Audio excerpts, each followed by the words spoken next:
sebuah penyataan media yang menggemparkan. Parti GRS lahir daripada pengkhianatan mandat rakyat.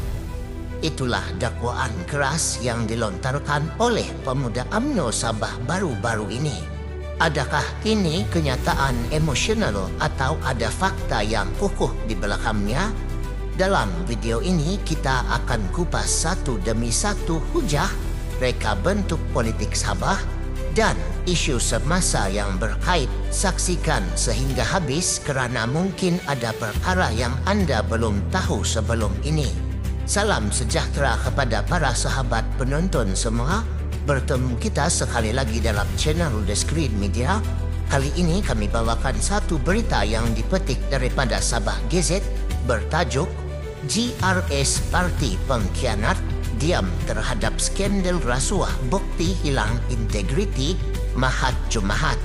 Kuala Lumpur, Pergerakan Pemuda UMNO Sabah menegaskan bahawa Parti Gagasan Rakyat Sabah GRS sememangnya merupakan sebuah gabungan politik yang lahir daripada pengkhianatan mandat rakyat, tegas Ketua Penerangan Pergerakan Pemuda UMNO Sabah Muhammad Mahat Jumahat.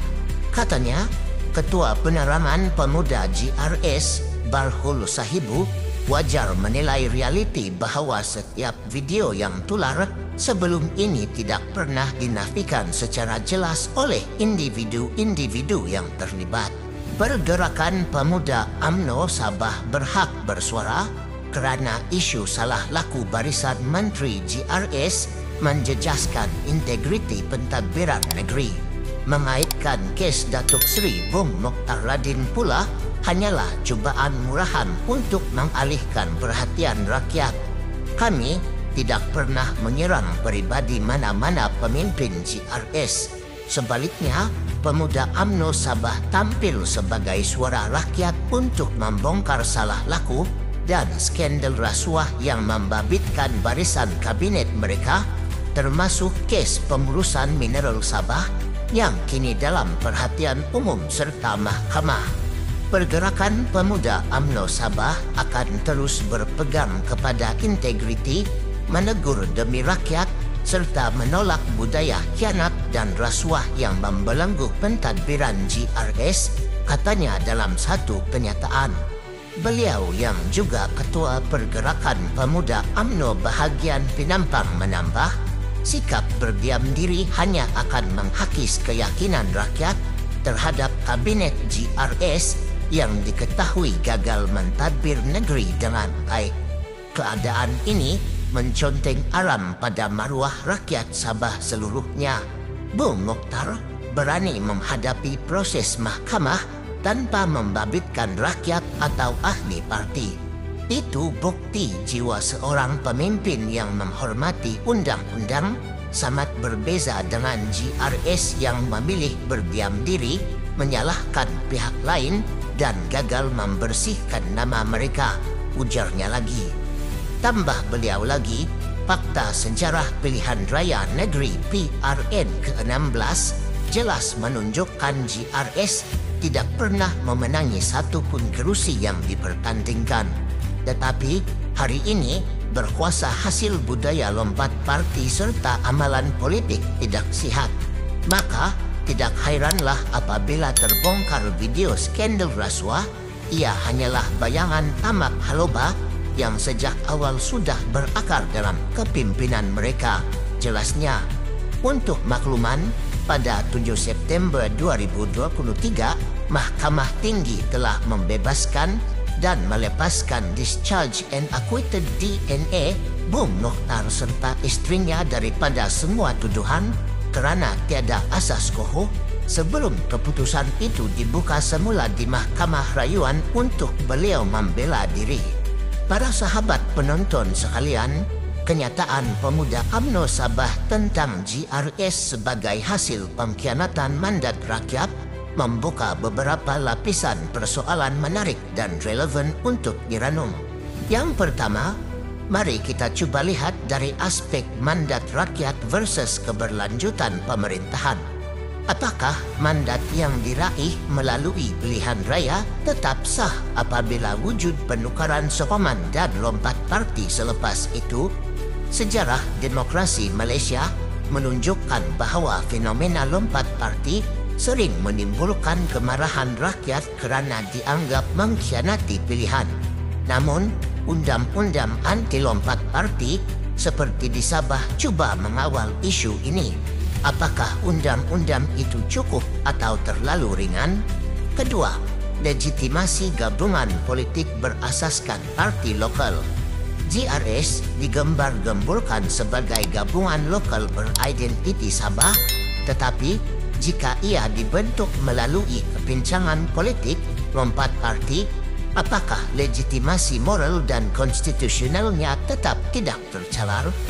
Sejarah Malaysia seperti selepas pilihan raya 1994, 1999 mencatat bahawa gabungan politik boleh berubah rupa. Tapi, sejauh mana wajar mereka berperanan sebagai entiti baru yang menuntut mandat baru? Ketiga, politik video viral dan kredibiliti bukti digital. Isu video tular yang disebut oleh Muhammad Mahat adalah sangat berkait dengan zaman kini di mana media sosial dan bukti video sering menjadi senjata politik. Namun, sejauh mana video itu boleh dianggap bukti sahih? Adakah ada proses pembuktian, pemasahan identiti, rantaian pemilikan, analisis forensik video? Dalam konteks ini, bagaimanakah pihak berwajib dapat memastikan kebenaran tidak dikaburkan oleh propaganda digital? Seterusnya, peranan sayap pemuda dalam politik negeri. Penyataan pemuda UMNO Sabah menunjukkan bahawa sayap belia sesebuah parti tidak hanya menjadi alat retorik, tetapi berani tampil ke hadapan menegur kerajaan negeri. Dalam teori partisipasi politik, sejauh mana sayap belia dapat membentuk naratif awam dan mengakam kecenderungan authoritarian atau penyalahgunaan kuasa?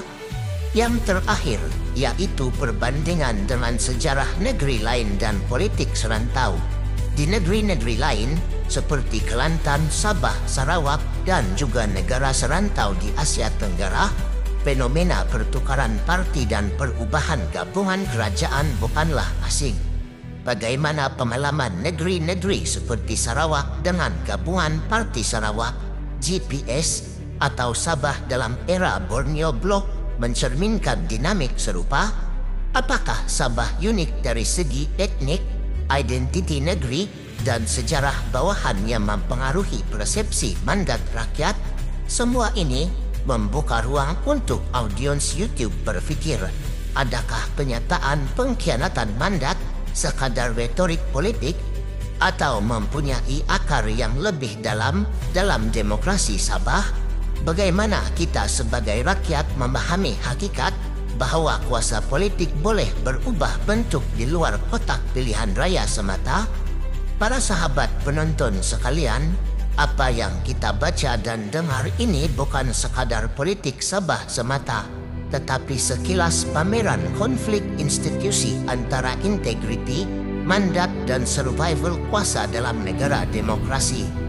Angin bertiup di pesisir timur, suara rakyat tak boleh dibungkam. Demokrasi warisan turun-temurun, suara Anda penentu masa hadapan. Sahabat, kini tiba giliran Anda. Adakah penyataan sedemikian wajar diberi perhatian serius atau dianggap propaganda semata? Adakah rakyat Sabah masih mempunyai pilihan untuk menilai kredibiliti calon dan parti berdasarkan fakta, bukan retorik? Tinggalkan pandangan Anda di ruangan komen. Mari kita berfikir secara matang. Sekian, terima kasih kerana mengikuti analisis bersama. Jangan lupa tekan like, share dan subscribe agar perbincangan seperti ini terus dapat dikongsi dan diperkaya. Sekian, kita jumpa lagi.